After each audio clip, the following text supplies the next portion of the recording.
Mark Berry, Jim, first of all, thank you for entertaining myself and thousands of dedicated fans across the country over the years. Yes, I bought the Midnight Express from your website. Well, no, he didn't bother. The Midnight Express are not on sale. I think he meant to say book. I was going to say, because things are slow for Stan. Would it be a good idea, if this is not already done, and it's not, for the indie promotions to come together under one system or co-op, much like the NWA used to be? This way they could help each other, share talent, so that the promotions would have a better chance of survival.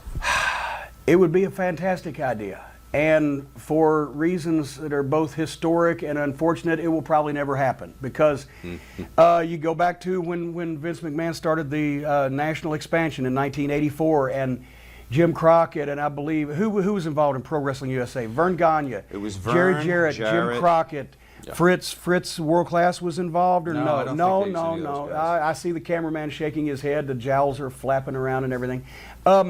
A lot of the big promoters got together and said, well, we'll compete with Vince, and the problem was they began dropping like flies out of it because, as the story goes, they couldn't agree on who was going to get coffee. Everybody wanted their talent to be on top for honest reasons, because they trusted those guys the most, and also for some dishonest reasons, I'm sure. But they wanted their guys to be on top. They wanted to call the shots, etc. And wrestling promoters have historically never been able excuse me, to work together, and that's how Vince actually got the upper hand and got far enough away from him they couldn't catch him. Crockett was the only one that really hung over the long term. Watts, I think kind of knew that there was going to be no cooperation, was trying to do his own thing.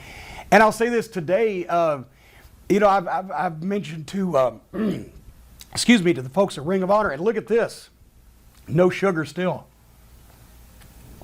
I've mentioned to the folks at Ring of Honor that we should find the best independent promotions, the top talent in them, and try to deal with those people, because if we come to a market in the Midwest or the Northeast a few times a year, they're always there, so it makes sense that we would want to use the top local talent as well as possibly co-promote, and also the tryout camps that we're doing.